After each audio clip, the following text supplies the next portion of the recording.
Good morning, everybody. I'm Mayor Dansereau from Roselle, and I'm here to discuss today with TAP into Roselle a new project that I started with the community called Conversations with the Community, Citizen-Driven Dialogue and Viewpoints. In this very busy day and age with all the technology and the way we communicate through text, mail, email, Skype, Twitter, tweet, and Facebook and every other technology that's out there, sometimes what's missing is the actual hands-on, face-to-face conversations. I feel that that's a very important part of the dynamic of communication. So on a once-a-month basis, the first Tuesday of every month, barring some unforeseen holiday or weather condition, I'm having these meetings at 210 Chestnut Street, second floor in the Baker Room. To my surprise, I thought yesterday night, which was the second meeting, would not hail as many people as showed up, or on time for that matter, because it was raining, and of course it's December. People are very busy pre-holiday and post-holiday, and yet more than double showed up from the first meeting the month before. It was encouraging and exciting to know that the need for that kind of dialogue exists, and so I'm very encouraged and looking forward to this. This is a kind of, when I say citizen-driven meeting, informal roundtable, where citizens can feel free. It's not in front of a microphone, it's not at our town hall councils, to come with any concerns or questions they may have, or ideas and solutions they think they may have related to some of the things that are going on in our town, and projects that are going on. And so I was interested to hear what is of most concern to them. Public safety, quality of life issues, redevelopment issues, taxes, whatever it is, it was like, bring it on. As a leader, there's a tendency to want to chair everything and control the dynamic of the meeting. But I took a back step, and I wanted to see the people lead this. And they did it remarkably. They came from all walks of life, all educational backgrounds, a very diverse group of people from all over the town. It wasn't just a small body of people that knew each other. They got to know each other through this process, introduced themselves and what they did for a living and what their concerns were.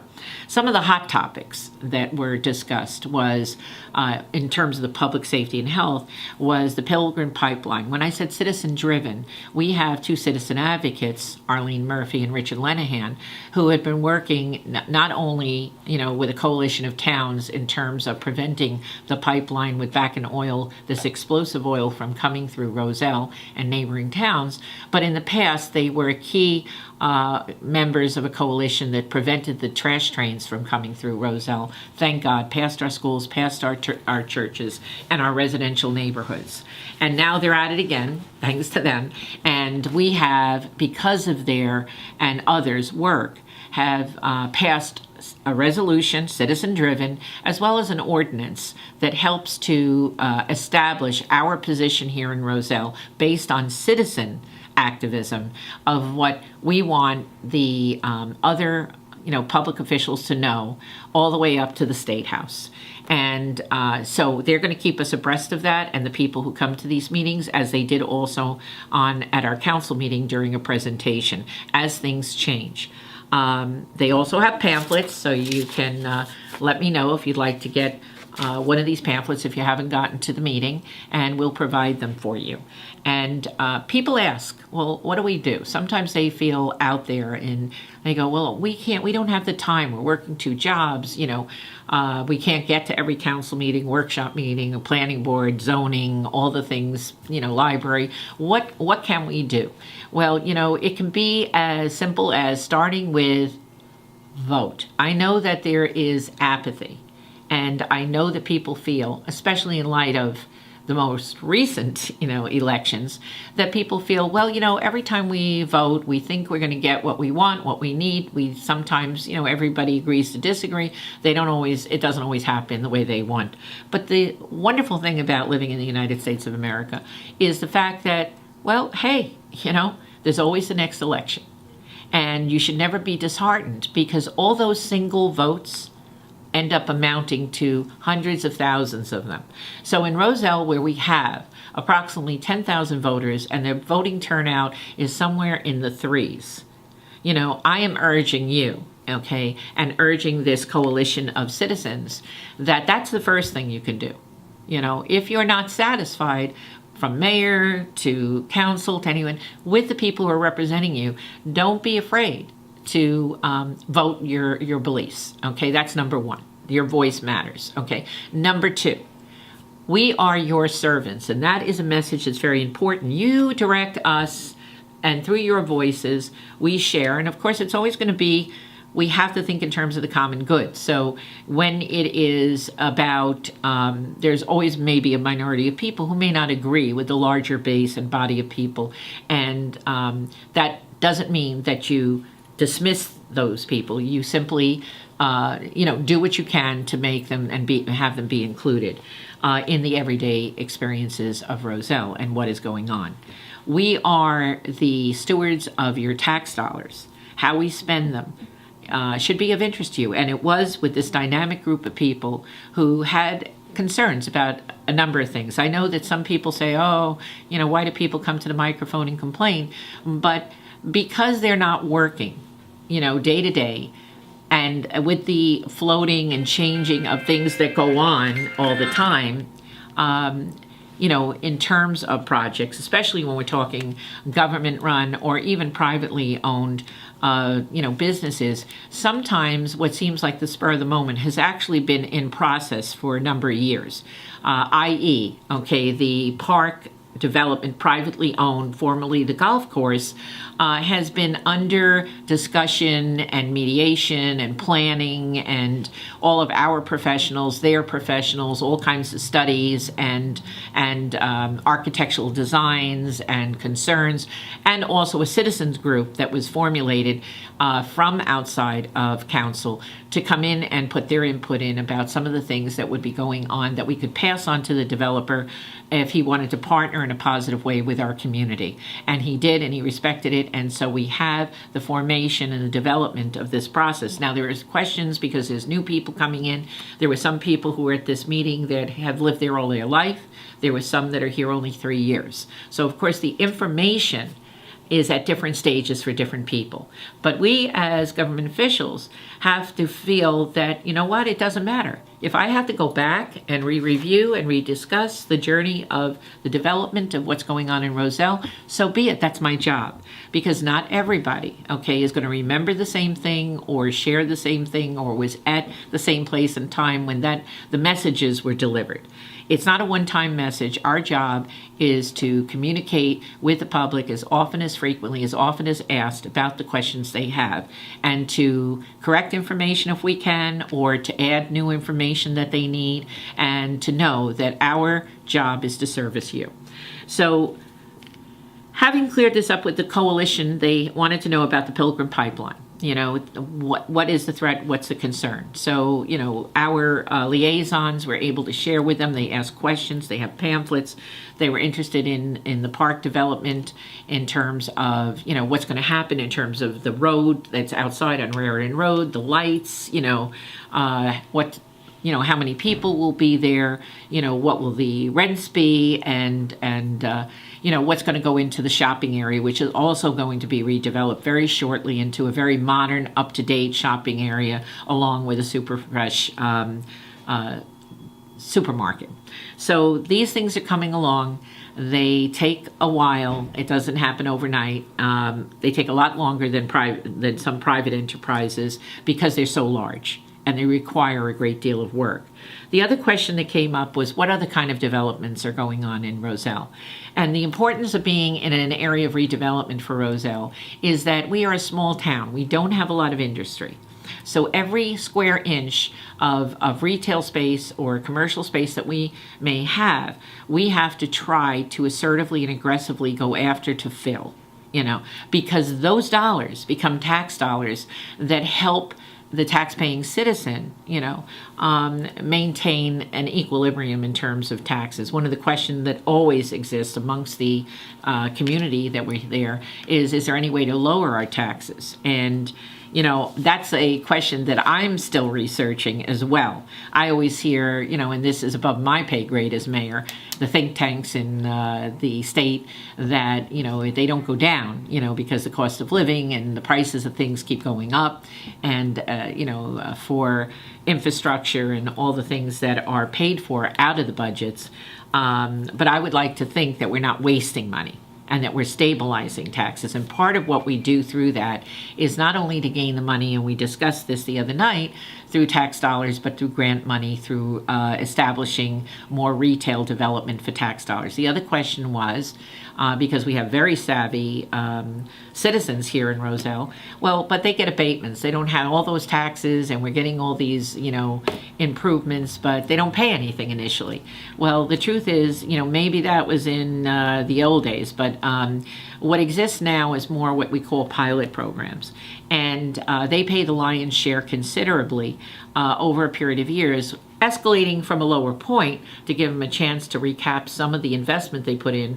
Like when we're talking about the Raritan Avenue Park development, $100 million project, he has, of course, a pilot program, but it's the difference between originally when it was a private golf course that very few people attended here in Roselle, and the taxes being $250 that went into the borough kitty. We're now talking about going up immediately to $787,000 and slowly but surely up into the millions, which is a significant increase in the economy for us and budgeting. And of course, there's always the argument, but you're going to have 922, units. That's absolutely right. So what is that going to cost us? And those are all things that in this these programs that we have, conversations with the community, because these are all very large projects that we can talk about, that I can have people talk to you about, answer your questions directly, have the fiscal information available to you. Right now, this was a seek and find and try to understand what are the kinds of things that our citizens are most concerned about right now. And the other thing was position and salaries. This community group of citizens read papers. They saw that there is an issue, a controversy going on with an employee who has been out a number of years on administrative leave and has been being paid during that entire time an exorbitant amount of money because to sit home, basically. So they are upset about it, annoyed about it. I explained to them that as the mayor, I can't go into any details about personnel. I'm all about transparency, but I am restricted by law to discuss litigation and or personnel matters. However, I was able to assure the people who were in this conversations community meeting was that it is absolutely important to let your representatives know that you are concerned and you want answers to this and you want to see a completion of it. And you want some sort of feedback about what that will be. And that's with any situation. Now, not everything has an end date the way we want it. As I explained to them how I got into this position as a representative of the people, dated back to the Westbrook Flood Project in '85 when I first moved in here. And it's almost hard to believe that with persistence and determination and constant work, only 2.5 years ago, it was finally completed. Enough, like I said, to give you gray hair. So, let me just say, I apologize to our citizens. I've learned a lot being just a neighbor and a friend and a citizen and an official. I've learned a great deal about the difference between these major projects and what has to go on and how long they take and all the improvements and the required information and legalese that needs to take place in order to come up with a final project. The other thing is the mind and body. People were curious, how could we be in $36 million debt and ask the citizens to go into another $59 million debt? The $59 million for the mind and body, which includes the early childhood school, the our recreation suggested project, as well as a new library. And what I can tell you right now is that the developer, okay, who is under the auspices of the Union County Improvement Authority, has not yet finalized a proposal to the Union County Improvement Authority. Once that is done, then we, the public administration, myself, our administration, will be sitting down and hammering out exactly what this means. Now, $59 million bond does not mean when you go out for it, you have to spend that, okay? So the idea is to see, well, what is it exactly going to cost the school? What is it exactly going to cost, our borough for these projects? Should we scale back? Shouldn't we scale back? But the developer has to be the one who starts the lead and does the baseline, and then we have to go from there. The money and the borrow and the bond loan, okay, that the UCIA is in charge of, that we will be paying back, is not necessarily the expenditure in the final decision. An example would be when the Westbrook Flood Project occurred, and we discussed this in the community meeting, and was first looked at, it would have cost about $6 million back in the day. And of course, by the time it actually was a shovel in the ground, it had gone up to between 10 and 12 million. But in that period of time, a very long period of time, there were all kinds of moving parts, which included MOU agreements with the county, that they would kick in a certain amount of money, grants that we got from FEMA, other grants that we started banking. So by the time we were actually ready to break ground, the final amount of money that basically we had to put up was about $1.2 million. Very little for a totally successful Westbrook flood project, saving 400 homes from water destruction. The next thing they asked was, what about the insurance, related matter in terms of flooding? We are now waiting, and I have talked to the congressman. I explained to them, Congressman Payne's office, we are waiting for FEMA to endorse the beginning of changing the flood map so that the people who are on it will either not have to pay flood insurance anymore, or it will be minimized to a very low level. So these are some of the kind of hot topics that people came there with, that wanted to have answers, that had a moment in time and came out. And I'm looking forward to some more of these questions, some more of these concerns, so that we can either alleviate or we can bring those concerns to our voting base and the situation that we have, so that we can improve it and make it better. Because as mayor and council, we have to be able to successfully represent our citizens' voices. So come out, come all, to our next meeting, which will be in January, the first Tuesday of the month. That'll be right after New Year's Day. Have a very happy holiday, and enjoy your New Year, and I'll see you then. Take care and God bless. Bye-bye.